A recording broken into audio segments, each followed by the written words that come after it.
Vamos para a palavra do Senhor, queridos. Amados, estamos num mês de ativação de dons espirituais, não é?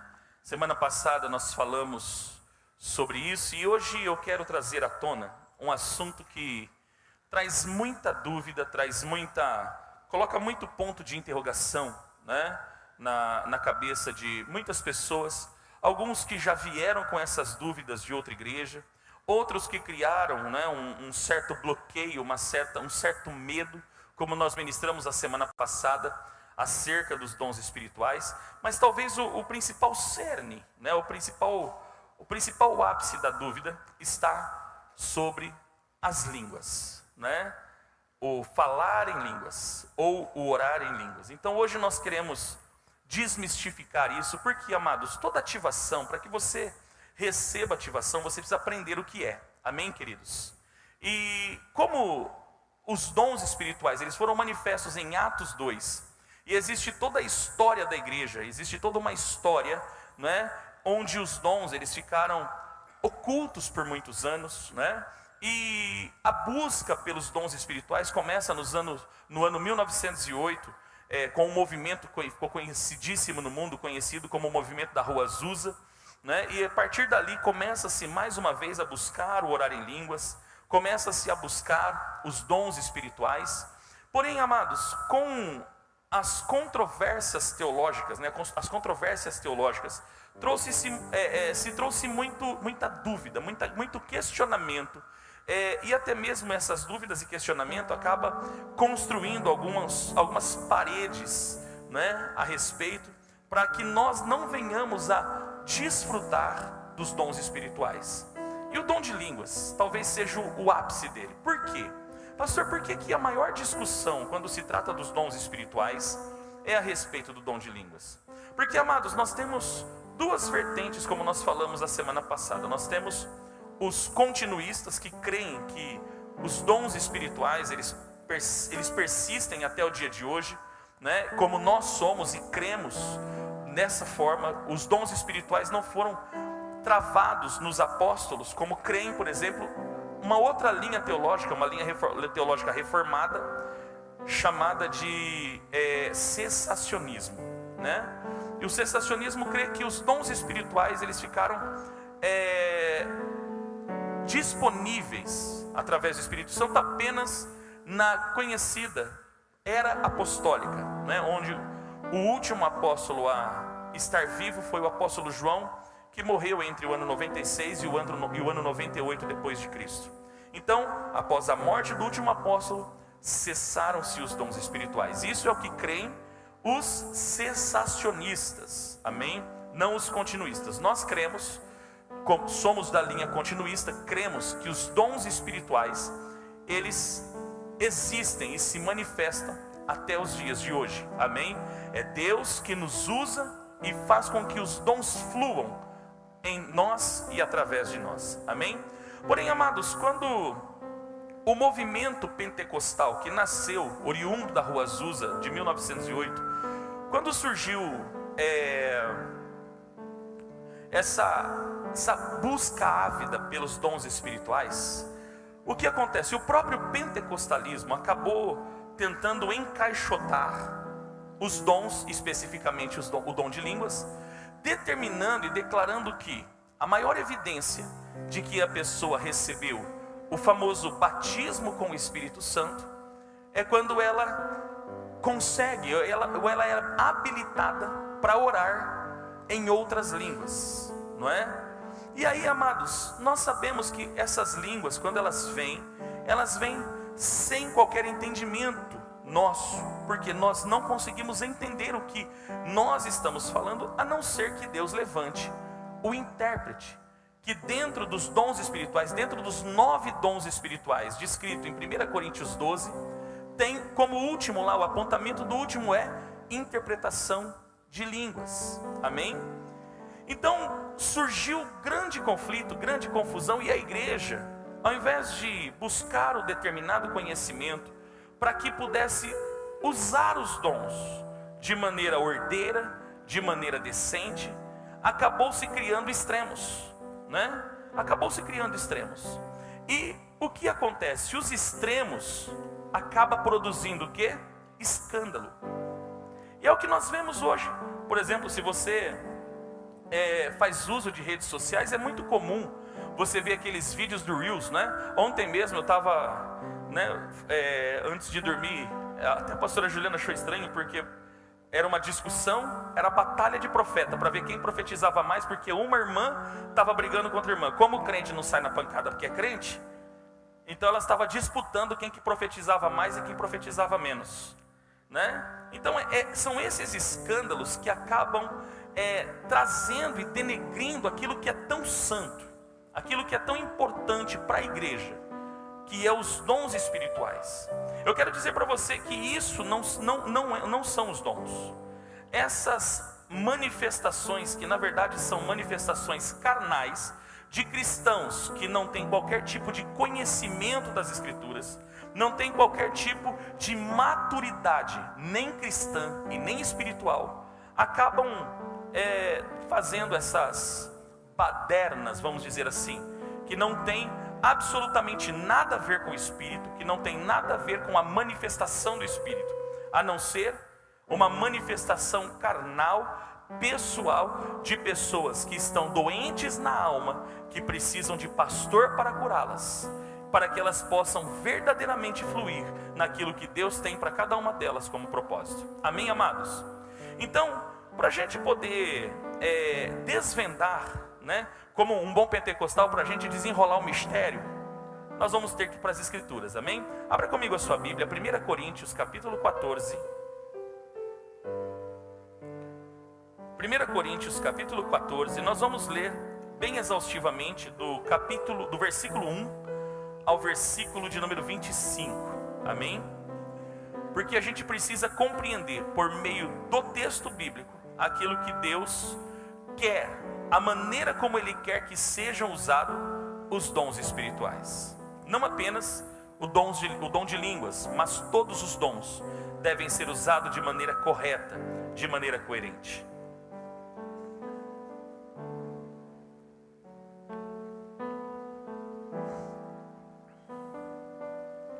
Todos acharam?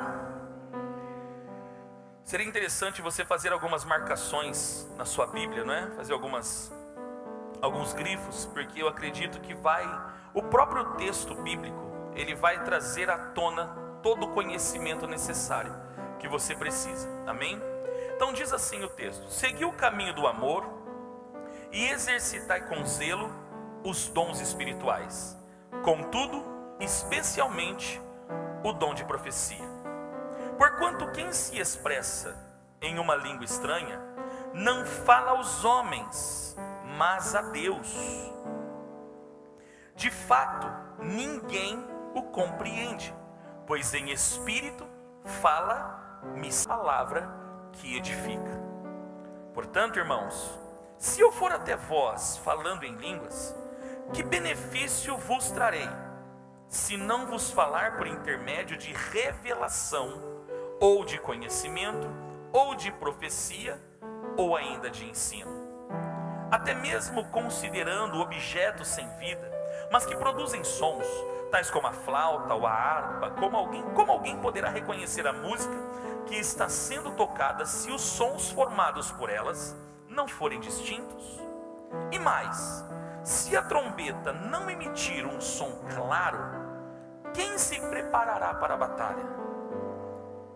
Da mesma maneira vós, se com a língua não pronunciardes sons que se podem entender, como se compreenderá o que dizeis?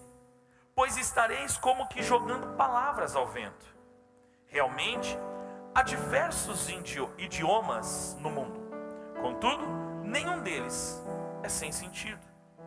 Portanto, se eu não compreender o significado do que alguém está comunicando, serei estrangeiro para quem fala, e tal pessoa estranha para mim. Assim, igualmente vós, visto que estáis desejosos por exercer os dons espirituais, preste bem atenção no conselho: procurai amadurecer naqueles que produzem edificação para todo o corpo de Cristo. Sendo assim, aquele que fala em uma língua, ore para que possa interpretá-la corretamente. Pois se eu oro em alguma língua, meu espírito também ora, mas meu intelecto fica improdutivo. Diante disso, o que fazer então? Orarei com o espírito, mas ao mesmo tempo com a mente. Cantarei com o espírito, mas igualmente com a razão. De outra forma, se louvares a Deus apenas com o teu espírito, como poderá alguém que está entre os não instruídos declarar o amém, a tua ação de graça, visto que não entende o que dizes? É possível que estejas dando graças muito bem, mas o teu semelhante não está sendo edificado. Dou graças a Deus por falar em línguas mais do que vós.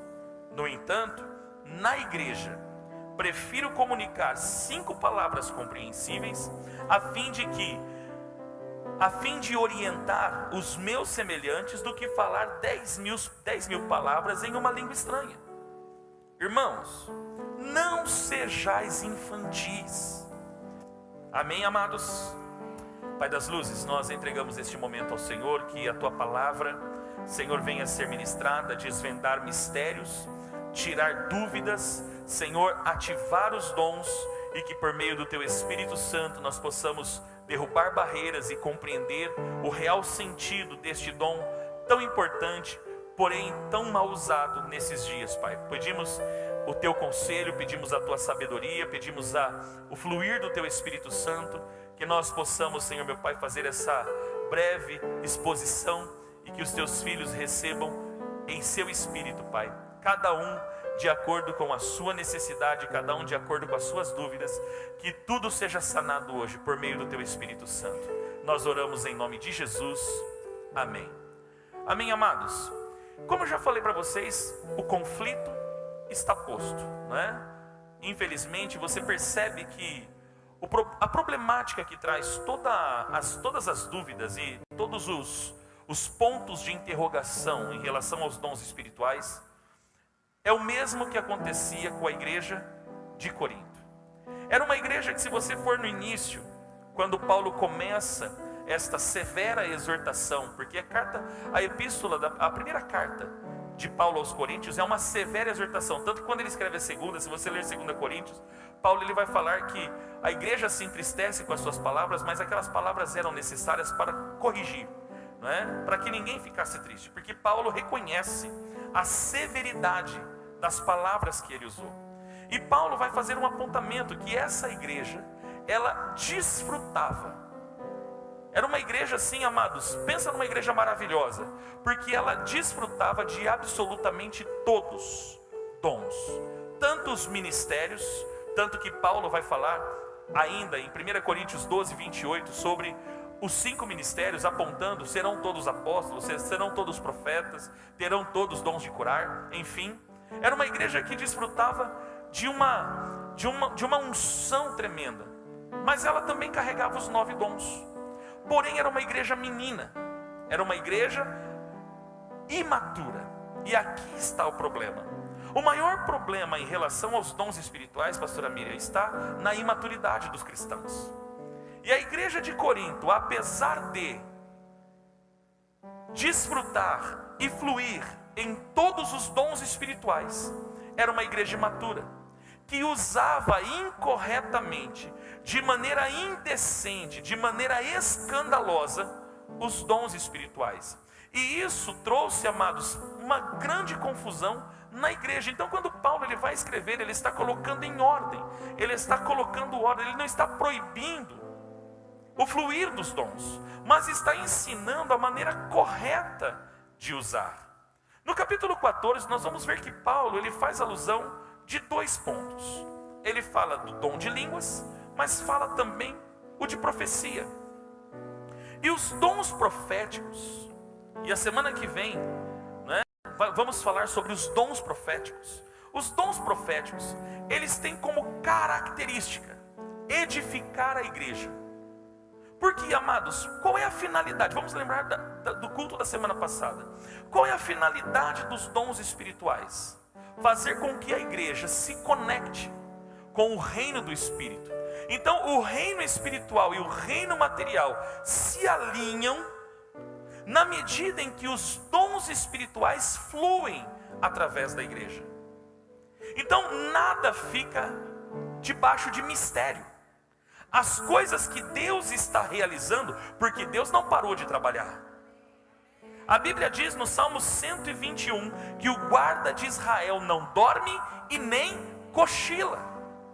Muito erra quem pensa que Deus não está trabalhando. Deus, ele continua a trabalhar. Deus continua a realizar, para que todo o propósito que Ele estabeleceu, o propósito eterno, Efésios capítulo 1 vai falar do propósito eterno, que é fazer convergir em Cristo todas as coisas, todos os elementos que há no céu e na terra. Então Deus está trabalhando para que tudo aconteça. Então Deus não parou de trabalhar, isso significa que Deus não parou de fazer. Então a primeira coisa que eu quero que você entenda é que Deus, ele não se move por suas necessidades. Ele se move pelo propósito que ele já estabeleceu em Cristo Jesus. Amém? Esse é o primeiro ponto que nós precisamos entender. Então, se Deus não parou de trabalhar, como que eu vou conhecer a movimentação espiritual? Como que Deus vai fazer conhecida todas as coisas que ele está realizando? Amós 3,7 diz uma verdade: Deus não fará nada na terra sem antes revelar aos seus servos os profetas. Vou repetir, Amós 3,7, coloca por gentileza, perdão. Amós 3,7, para você entender. Anote esse texto, grife ele, para você não esquecer. Porque Deus continua falando por meio de profetas. Então, se existem profetas, significa que existem dons proféticos. Então Paulo, ele está fazendo o quê? Ele está colocando em ordem, fazendo a distinção entre o orar e o falar em línguas e o profetizar. Certamente não faz coisa alguma sem revelar o seu plano aos seus servos, os profetas. Deus não faz nada. Então todo plano, tudo que Deus vai realizar, seja em sua vida, seja por sua vida, seja através da sua vida, seja na igreja, através da igreja, tudo que Deus vai realizar, Ele traz à tona aos profetas. Então significa que os profetas têm um lugar especial no coração de Deus.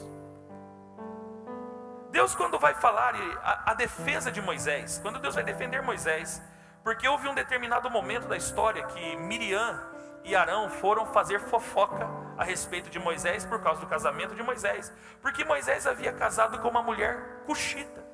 Pastor, mas por que a Bíblia faz questão de dizer que Moisés casou com uma mulher cuxita? Porque Cuxi está falando da Etiópia, um povo que dá origem a pessoas de pele escura, de pele negra, como eu assim, amém? Então havia ali uma certa Miriam, né? Moisés não tinha que casar com essa mulher, tal, e não sei o que. A Bíblia fala que Deus se manifesta nesse exato momento e fala para eles assim: quando existem profetas no meio do povo, eu falo por meio de sonhos, eu falo por meio de palavra, eu falo por meio de revelação. Ponto. Como que Deus se manifesta aos profetas? Por meio dos dons proféticos. Logicamente, ele vai fazer a defesa de Moisés dizendo: com Moisés eu não falo assim. Com Moisés eu não preciso de enigma, porque ele é meu amigo. Ele fala comigo face a face, como se fala com um amigo. Mas ele vai falar, o que me chama atenção para esse tema que nós estamos trabalhando é os dons proféticos, que a semana que vem, permitindo Deus, nós vamos explorá-los. Então Paulo, voltando a falar de Paulo, Paulo está fazendo aliás a distinção dos dons espirituais. Por quê? Vamos imaginar num culto. Eu não sei se você já deve ter participado de um culto que na verdade não era o culto, parecia a casa da mãe Joana, uma bagunça. Então 50 profetas falando ao mesmo tempo, né? E um monte de gente chegando no outro falando em línguas e ninguém entendia nada, aquela confusão, né? E aquilo chegou em Paulo. Paulo, quando escreve a sua primeira carta aos Coríntios, provavelmente ele estava na cidade de Éfeso, plantando a igreja de Éfeso. Quando ele escreve essa primeira carta, e as notícias chegam para Paulo, dizendo a confusão que estava nos cultos, nos encontros como esse, que a igreja estava promovendo. E a confusão, pasme você, a confusão não era apenas com os dons espirituais. A confusão começava com a ceia. Porque Paulo vai exortar, o único texto que regula a ceia é 1 Coríntios 11. Então a baderna daquela igreja começa não apenas com os dons, mas começa com a ceia. A maneira como se tratava as pessoas diante da mesa do Senhor. E Paulo vai exortar de maneira severa. E quanto aos dons, a mesma coisa, havia um conflito. E Paulo vai colocar a casa em ordem. E ele começa dizendo o quê? Segui o caminho do amor e exercei com zelo os dons espirituais. Exercer com zelo, exercer com inteligência. Paulo não está dizendo que é proibido os dons espirituais. Aos cessacionistas, não existe sequer qualquer vírgula nas Escrituras que declara que a ação dos dons do Espírito foram limitadas aos apóstolos, aos tempos dos primeiros apóstolos. Não existe. Eles tentam fazer um malabarismo com versículos isolados para tentar fundamentar essa inverdade, que na verdade não existe. O Espírito Santo continua operando.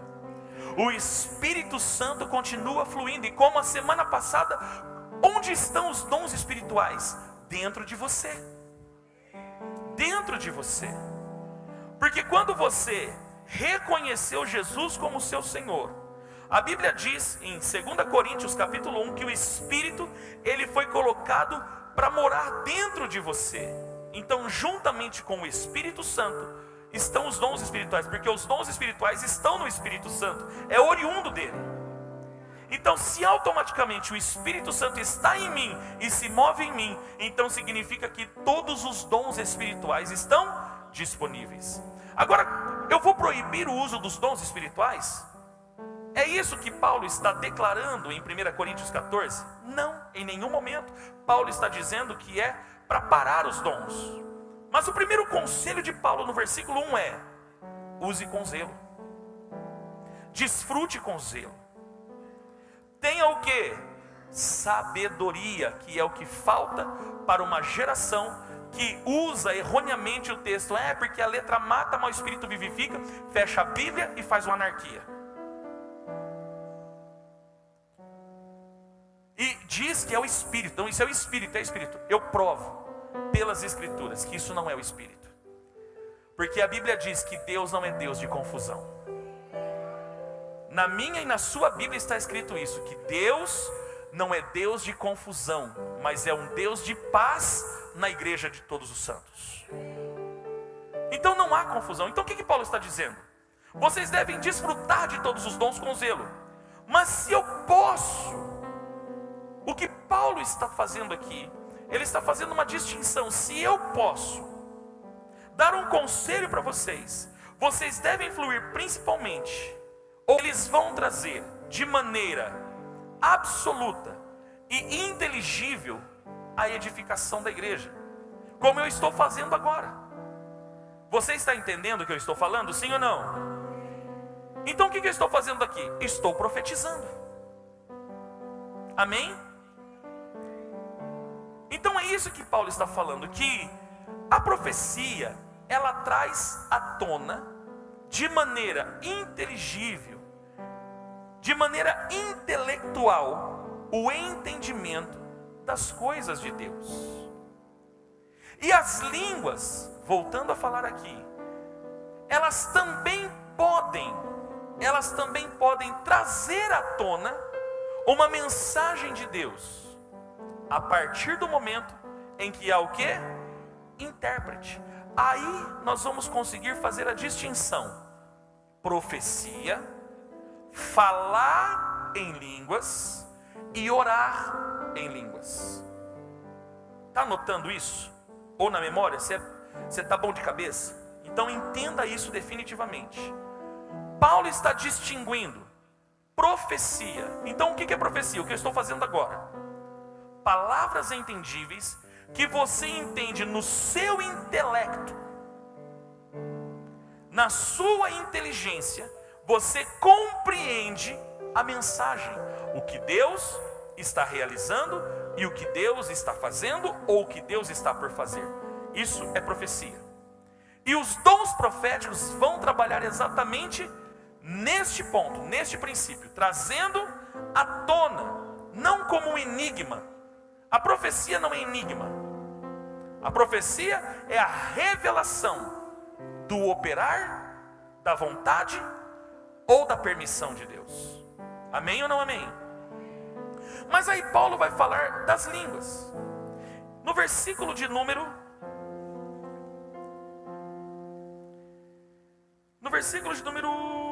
Deixa eu pegar aqui.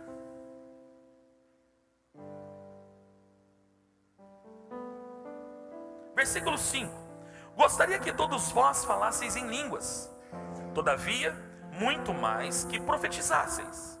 Quem profetiza é maior do que aquele que fala em línguas. Por que Paulo está falando isso? Paulo ele está depreciando o dom de línguas? Não. Por que Paulo está trazendo a evidência, o problema, e está distinguindo, fazendo a distinção? Porque aquele que profetiza fala de maneira intelectual, inteligível, trazendo ao entendimento de todos a mensagem de Deus. Mas o que ora em línguas, preste bem atenção, quem profetiza é maior que fala em línguas, a não ser que as interprete, para que toda a comunidade receba a palavra que edifica. Então imagina o seguinte, queridos, muito simples. Imagina eu vir aqui pregar para vocês. Você sai da sua casa, toma aquele banho, cansado do trabalho, culto de quinta-feira, você se disponibiliza, vem para ouvir a palavra de Deus. E aí eu subo aqui e começo a falar em línguas para vocês. Você entendeu alguma coisa se eu começasse a falar em línguas aqui para vocês? Sim ou não? Se eu começo aqui a falar língua, e você passa aqui 1 hora, 2 horas, e eu falando em línguas, o que ia acontecer? Com 10 minutos você ia embora. Era o que estava acontecendo na igreja de Corinto. Por não saber distinguir e por não saber exercer com zelo, por não ter maturidade, estavam fazendo dessa forma. E nós precisamos entender que a dinâmica de um culto como esse, a dinâmica de uma reunião, a dinâmica de um encontro, e Paulo vai falar na sequência do versículo 26 em diante, a respeito das reuniões, a maneira como tem que ser o culto. Quando vos reunis, um tem salmos, um tem hinos, como nós cantamos agora aqui, nós cantamos, né? Outros têm palavra, outros têm, todos podeis profetizar, um depois dos outros. Paulo está colocando em ordem, ele não está proibindo. Onde estava o problema? Na desordem. Paulo ele não está em nenhum momento deste capítulo, em nenhum momento deste trecho da carta, Paulo está depreciando o dom de línguas. O que ele está falando, olha só, a profecia edifica a todos, então essa daqui é a maior, essa daqui tem que ser buscada, para que todos compreendam, para que toda a igreja seja edificada. Mas se tiver alguém, por exemplo, e chegar aqui diante de nós, falando em línguas, e aqui está a questão, falar está dizendo de me dirigir em público, seja para uma ou mais pessoas.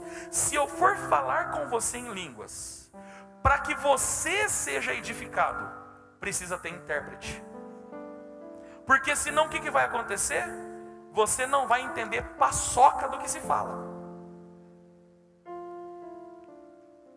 Então é essa a distinção. E ainda Paulo fala assim: se eu for falar com vocês, mas se eu for orar a Deus, porque no versículo de número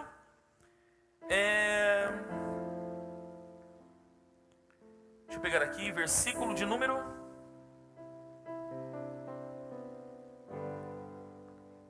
versículo 14: pois se oro em uma língua, meu espírito também ora.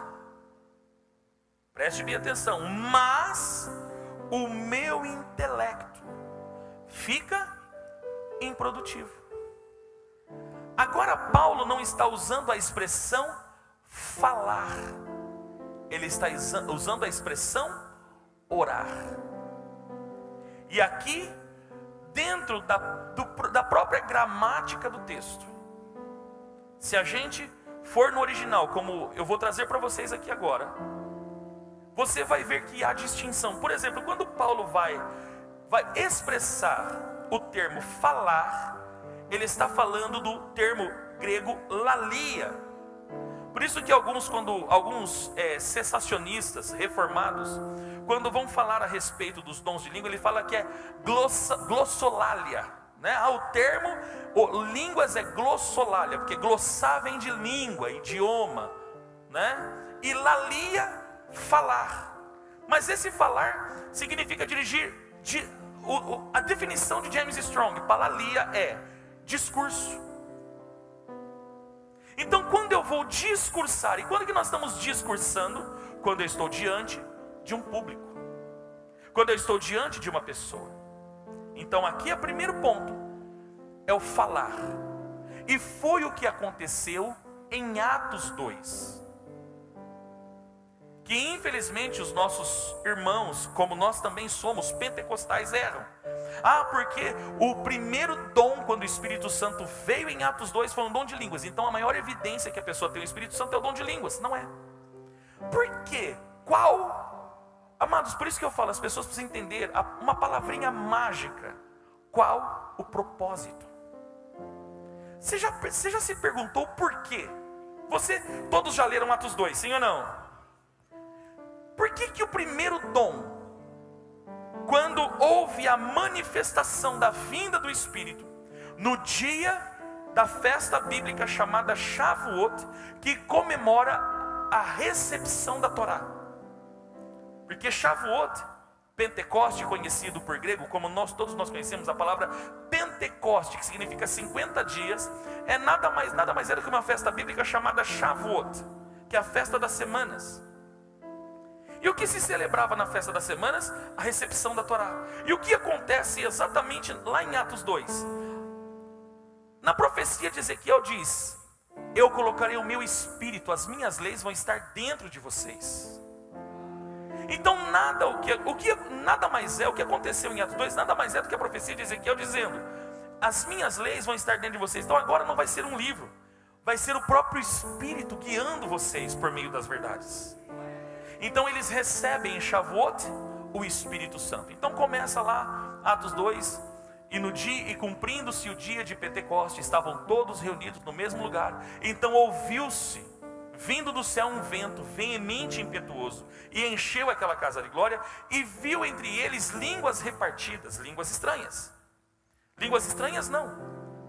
Abra o texto, por gentileza. É importante que você entenda isso. Atos capítulo 2. Se eu não conseguir concluir essa mensagem hoje, a gente conclui semana que vem. Porque eu preciso, amados, que você entenda, porque Deus quer que você flua em todos os dons que já estão dentro de você. Atos capítulo 2, versículo 1 diz assim: e ao completar-se o dia de Pentecoste, estavam todos reunidos num só lugar. De repente veio do céu um barulho semelhante a um vento soprando muito forte. E esse som tomou conta de toda a casa onde estavam assentados. Então todos viram distribuídos entre eles línguas de fogo, e pousou uma sobre cada um deles. Agora preste bem atenção, eu gostaria que você prestasse atenção no texto, o que vai dizer, e você vai entender o propósito. Qual o motivo de o dom de línguas ter sido o primeiro? E todas as pessoas ali reunidas ficaram cheias do Espírito Santo e começaram a falar em outras línguas, de acordo com o poder que o próprio Espírito lhes concedia que falassem. Preste bem atenção. Ora, estavam morando em Jerusalém. Esse morar, no caso, é pouso. Para um pouquinho a leitura, deixa eu explicar para você entender aqui esse versículo. Dentro das festas bíblicas, as festas do Senhor são 7 festas, conhecidas como 7 festas fixas do Senhor. Dentre as 7 festas, haviam 3 conhecidas como festa da subida. Quem aqui já leu, quando você está lendo um salmo, está escrito assim, Cântico dos Degraus? Quem já leu na sua Bíblia, Cântico dos Degraus? Por que Cântico dos Degraus? Porque quando você vem tanto do sul, região do deserto, Egito, Mesopotâmia, lá em Israel, quanto aqueles que vêm do norte, divisa do Líbano, região da Galileia, todos têm que subir. E Jerusalém é uma cidade feita de montanhas. Então você sobe montanha, tanto que a subida chega até dar aquele negócio no ouvido, o ouvido fica tampado quando você está subindo para Jerusalém, porque é uma montanha alta. Jerusalém está entre montanhas, por isso que fala os montes de Sião ou os montes de Jerusalém na Bíblia, você vai ler em todos os lugares. Então você está subindo.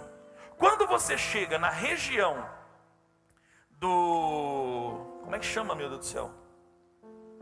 Monte das Oliveiras, Getsemane. Quando você chega no Monte das Oliveiras, você avista a cidade. Jerusalém está lá, linda, maravilhosa, esplêndida. Então o que acontece?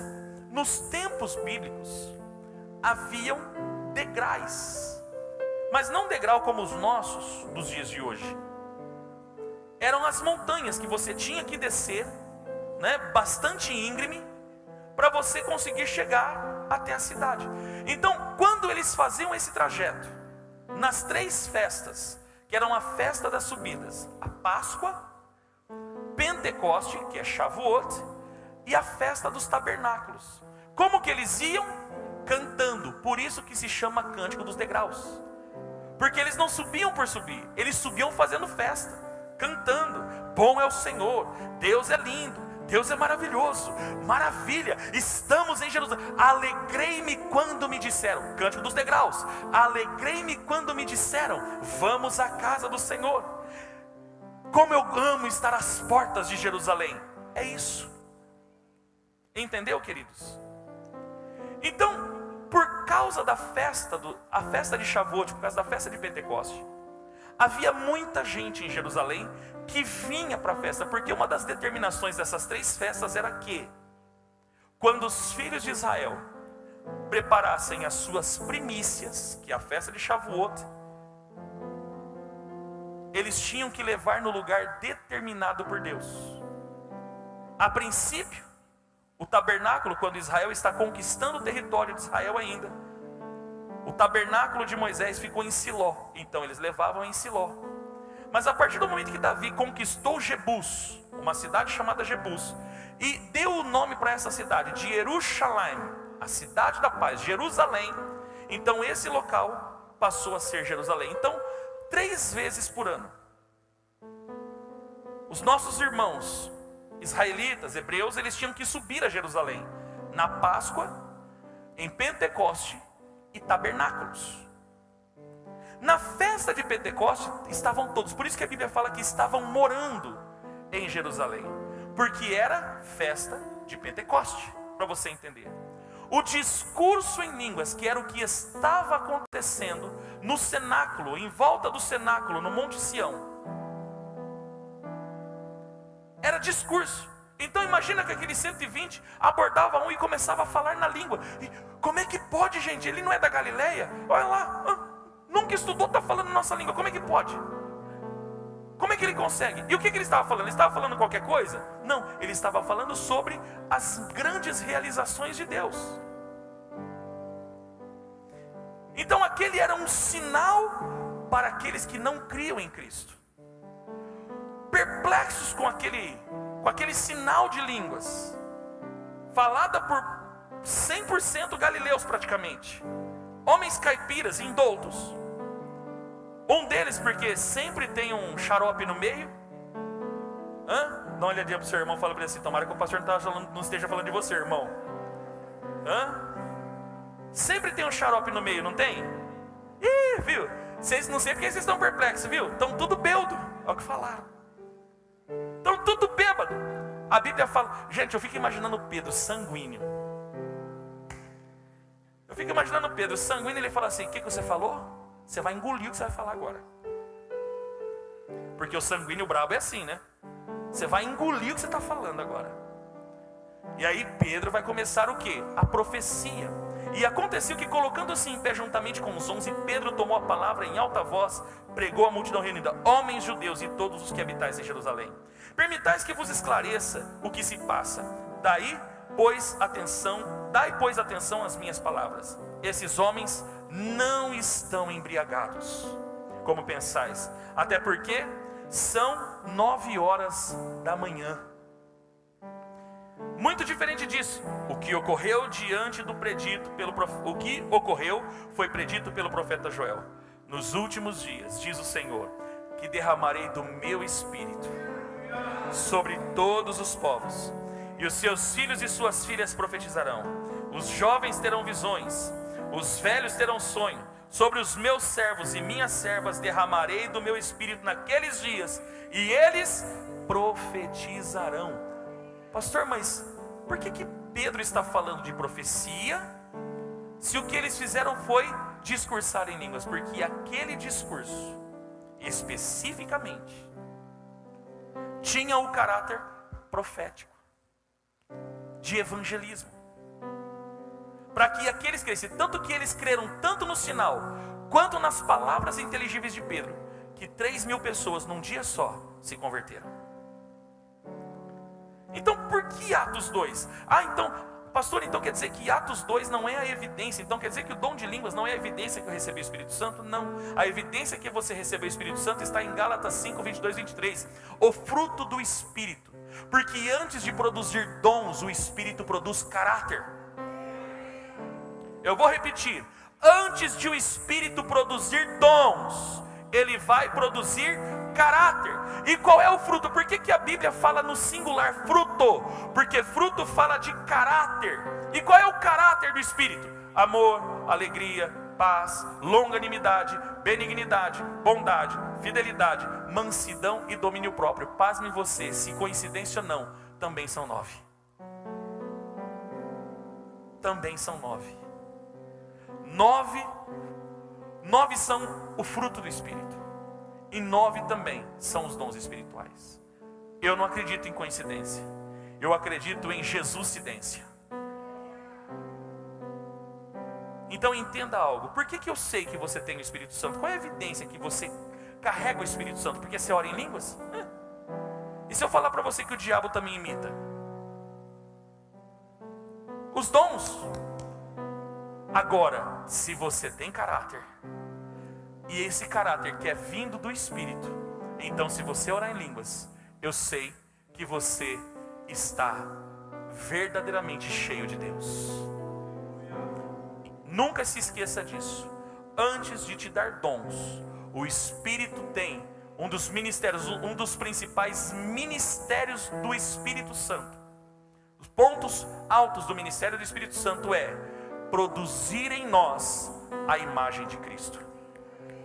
Produzir em nós a imagem do Espírito. Então, quando que eu sei que você tem o Espírito Santo? Não é pelo dom, mas é exatamente pela essência que o Espírito gera em você. Você pode perceber que quando a pessoa tem o Espírito Santo, ela se torna mais amável. Ah, pastor, não estou amando tanto assim. Então você tem que se converter, irmão. Porque é o primeiro.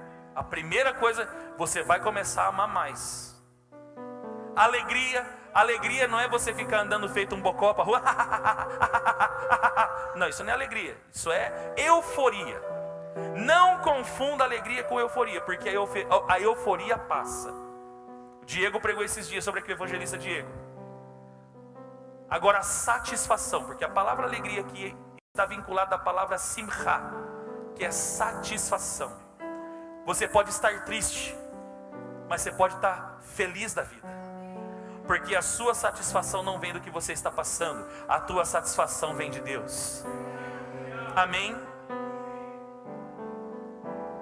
Então, vou repetir para você nunca mais esquecer. Antes de despertar dom, o Espírito Santo vai produzir em você o caráter de Cristo. Gálatas 5, 22 e 23. Nunca se esqueça disso, amém? Queridos, para frente, vou dar mais 10 minutinhos aqui, para a gente poder tentar chegar num ponto aqui. Jesus, ele fez a promessa em Marcos 16, verso 17 e 18, não precisa colocar, tome nota, estude em casa, que em seu nome, por causa do poder que moveria os seus discípulos, nós falaríamos novas línguas. Os dons são distribuídos, 1 Coríntios capítulo 12, versículo 4 ao 11. Agora vamos lá, querido. O ensino da igreja de Corinto. Existe o problema, que nós já citamos, o problema da desordem, que é o que Paulo está resolvendo. Paulo não está proibindo falar em línguas, ele não está dizendo que acabou. Não existe texto bíblico. Se algum dia alguém falou para você, e isso trouxe para você algum receio, se tiver alguma pessoa que esteja nos visitando, que seja de uma mentalidade, e você foi construído em você uma mentalidade reformada, eu já quero dizer para você, procure na Bíblia e me mostre. Não existe texto bíblico nenhum, eu também já procurei. Como um bom estudioso, como bom teólogo, eu procurei e não achei. Não existe qualquer vírgula que diga assim: olha, os dons espirituais são para nosso tempo. Depois que acabou nosso tempo, acabou os dons espirituais. Não existe. Não tem como fazer malabarismos com os textos bíblicos. O que é, é. O que não é, não é. Amém? Chega de fazer malabarismos com as escrituras, para tentar colocar Deus dentro da nossa caixinha religiosa. Então, queridos, o problema existia, como existe nos dias de hoje. Agora, o que a gente precisa fazer? Distinguir. Primeiro, discurso. Vamos lá. Discurso. Quando nós vamos discursar a igreja, nós não devemos discursar falando em línguas, a não ser que haja interpretação. Qualquer um de vocês pode subir aqui e pregar. Mas quando você subir aqui para discursar, porque quem sobe numa plataforma, Paulo fala baseado nas sinagogas, porque a sinagoga tinha uma plataforma como essa, um púlpito como esse para você colocar a Torá. Então quando você vai discursar, você não deve discursar em línguas. É isso que Paulo está falando. Porque quando se vai discursar em línguas, é necessário que tenha interpretação para que a igreja seja edificada. E além de a igreja ser edificada, para que aqueles que não têm qualquer tipo de conhecimento não se escandalizem. Perceba a preocupação do apóstolo. A preocupação do apóstolo não é se a pessoa está falando ou não em línguas. A preocupação de Paulo é: os dons espirituais não podem escandalizar aqueles que estão nas reuniões.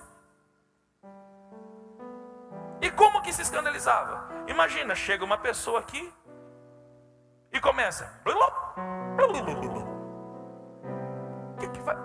O que vai mudar na sua vida? Pergunte para você mesmo. Se eu começar aqui a discursar em línguas, se eu começar aqui a discursar em línguas para você, e você não entender nada, o que vai te edificar? É essa a distinção que Paulo está fazendo. Agora olha o que ele vai dizer, voltando para 1 Coríntios capítulo 14. Olha o que diz aqui, versículo de número 4. Quem fala em uma determinada língua, versículo de número 2, é isso que eu quero, 2. Porquanto quem se expressa, você está oferecendo a quem? A pessoas ou a Deus? Repitam para mim, respondam para mim, aliás. Quando você vai oferecer oração, você está oferecendo a oração para o irmão que está do seu lado ou a Deus? Então automaticamente, quando você vai orar a Deus, e você vai orar falando em línguas, a sua mente se torna improdutiva. Mas quem que está orando quando eu estou orando em línguas? A minha mente? Não, o teu espírito. Por isso que Paulo fala, orem no espírito. Judas fala, ore no espírito. E o que é oração no espírito? Eu não sei se alguém é dos anos 90, mas eu sou da época, irmãos, vamos ficar no espírito de oração. Até hoje eu tento descobrir o que é o espírito de oração. Mas eu sei que os irmãos só faziam assim, ó.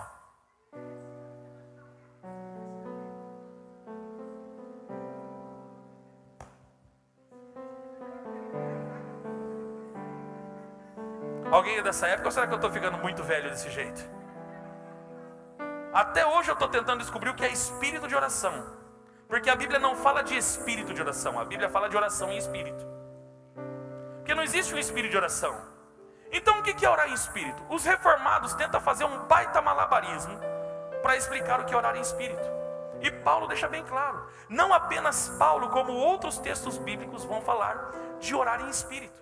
E o que é orar em espírito? Você pode orar em qualquer momento, porque não passa pela sua inteligência, não passa pelo seu intelecto. Então quando você está orando, o que Paulo está distinguindo? Vou repetir: profecia, palavras que passam pelo meu intelecto, como eu estou fazendo agora. Falar, discurso em línguas. Para que haja edificação da igreja tem que ter intérprete. Mas se orar em línguas precisa ter intérprete? Não. Pastor, então quer dizer que eu posso orar em línguas? Não, você não pode orar em línguas, você deve orar em línguas. Pastor, mas onde estão essas línguas? Dentro de você. É sério, pastor? É sério. Pastor, então por que até hoje eu não orei em línguas? Porque você construiu uma redoma: medo, insegurança, desconfiança, porque um dia você escutou um pregador reformado falando: porque isso aí não existe, porque isso aí não sei o que. Aí você criou uma capa dizendo: não, isso daí, o pregador fulano, porque o pregador fulano é renomado. Eu não estou nem aí com o pregador renomado, querido, eu não tenho nada com ele, eu tenho com as escrituras. Então quando vai orar, vou repetir, versículo 2: porquanto quem se expressa em uma língua estranha não fala aos homens, mas a Deus. De fato, ninguém o compreende, pois em espírito fala mistérios. É igual Chaves: very well, Mr. You. Amém? Então, queridos, aqui o termo já não é mais lalia, é proseukomai. Nós vamos falar com Deus. E qual é a melhor maneira de você falar com Deus? Romanos vai dizer que Ele nos deu o Espírito que intercede por nós com gemidos inexprimíveis. Pastor, quando que eu sei que o Espírito está intercedendo por mim? Quando eu estou orando em línguas. Por isso que a igreja precisa ser habilitada em orar em línguas. Você tem que tirar esse medo de orar em línguas. Ninguém vai te condenar aqui. O que eu vou pedir para você se calar é se levantar no meio um de vocês e começar parecendo Scooby-Doo, né? E não tiver intérprete, eu vou ser obrigado a falar para você: irmão, fica quieto, que não tem intérprete, não dá para entender o que você está falando. Entendeu? Mas na hora da adoração, Paulo vai dizer o que? Versículo de número 12: assim igualmente vós, visto que estáis desejosos para exercer os dons espirituais, procurai amadurecer naqueles que produzem edificação para todo o corpo de Cristo. Sendo assim, aquele que fala em uma língua ore para que possa interpretá-la. Paulo distinguindo: o discurso tem que ser interpretado. Agora diz o que? Pois se ora em uma língua, meu espírito também ora. Quem que está orando quando eu estou orando em línguas, amados? Não, eu quero que você fale bem alto. Quem ora quando você está orando em línguas? Então o que eu vou fazer? Paulo está explicando aqui. Mas meu espírito também ora, mas o meu intelecto fica improdutivo. Aí Paulo vai explicar. Diante disso, o que eu vou fazer? Nós vamos proibir a oração em línguas? É isso que Paulo está dizendo? Paulo não está falando mais de discurso, ele está falando de oração. O que eu vou fazer? Diante disso, o que farei então? Orarei com o espírito, ou seja, eu vou orar em línguas, mas também, ao mesmo tempo, com a mente.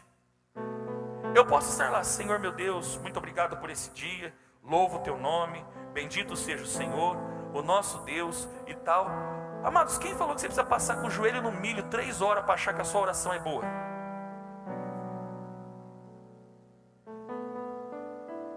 Em Eclesiastes 5 vai dizer que sejam poucas as nossas palavras diante de Deus, porque às vezes diante de Deus ele só fala bobagem.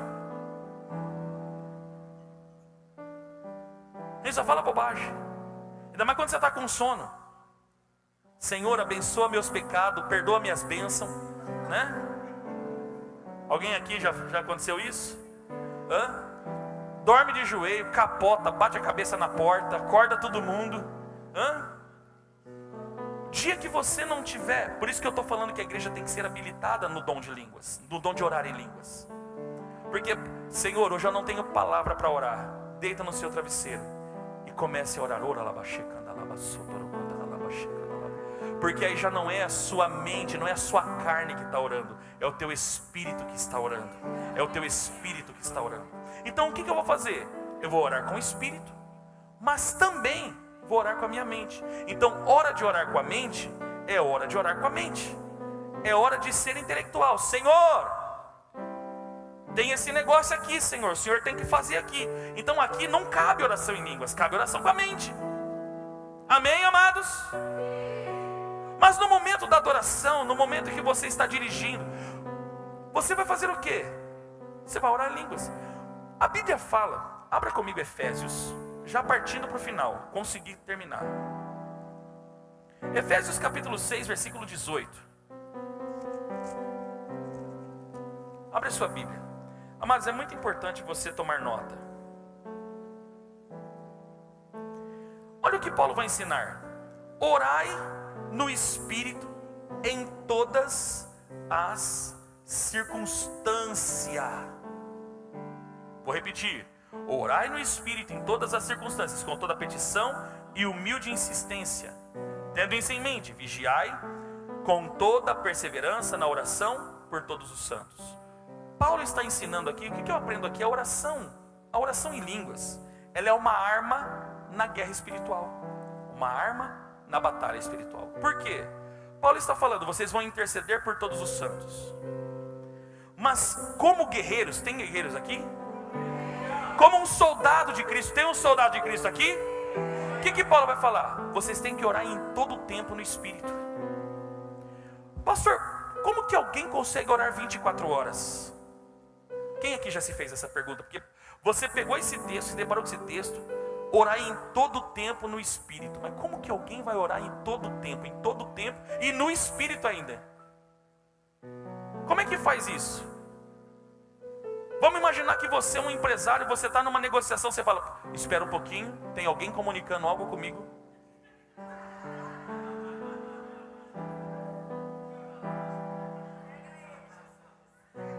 Ah, gente, vou repetir o que Paulo falou em 1 Coríntios, não sejam meninos. O que é orar em todo o tempo no Espírito? A hora que você está na mesma negociação, você está na mesma negociação. Mas a hora que você está dirigindo, você está sozinho, ao invés de você botar aquelas músicas da bagaceira para dirigir, comece a orar em línguas. A hora que você vai dormir, não tem o que falar, deita a cabeça no travesseiro, ore em línguas. Orai em todo o tempo no Espírito. Orai em todo o tempo no Espírito. Por quê? A melhor maneira de você ser espiritual é estar conectado com o Espírito. E como você vai estar conectado? Orando em línguas. Orando em línguas. Por quê? Anote isso, querido. A oração em línguas é uma forma sobrenatural. Isso eu queria que você anotasse. A oração em línguas é uma forma sobrenatural que Deus nos deu, através da qual o nosso espírito pode orar sem passar pela nossa mente. Vou repetir. A oração em línguas é uma forma sobrenatural que Deus nos deu, através da qual o nosso espírito pode orar sem passar pela nossa mente. Porque quando você ora em línguas, é o teu espírito que está orando, não é a tua mente que está orando. Amém, queridos? Acabou. 2 últimos textos. O nosso espírito, ele ora diretamente a Deus, como nós acabamos de ler. Por que nós devemos orar em línguas? Para a nossa autoedificação. Versículo 4 do capítulo 14 de 1 Coríntios. Aquele que ora em línguas, edifica-se a si mesmo. Como que você vai edificar a igreja sem estar edificado? Responda para mim. Como é que você vai edificar alguém sem você estar edificado? Como é que você vai ensinar alguém pelo Espírito se nem você consegue viver verdadeiramente e fluir no Espírito? Então, Paulo não está depreciando.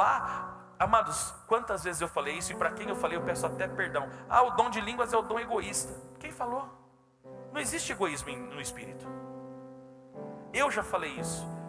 Se algum dia alguém me ouviu falando isso, se você nunca ouviu o pedido de perdão da minha parte, eu peço perdão hoje a você, por um dia ter falado isso. Porque no Espírito, nas coisas do Espírito não há egoísmo. É a centralidade de Cristo. O Espírito não produz egoístas, ele produz a centralidade de Cristo.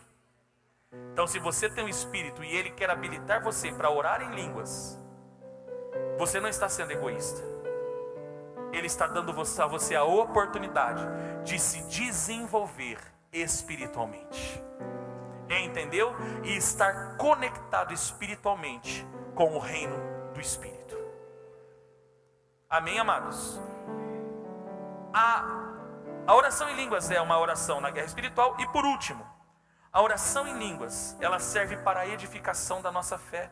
E aqui a gente conclui a mensagem. Coloca para mim, Bazinha, Judas, versículo 20. É apenas um capítulo. Judas, versículo 20. Judas, versículo 20, e a gente conclui a mensagem.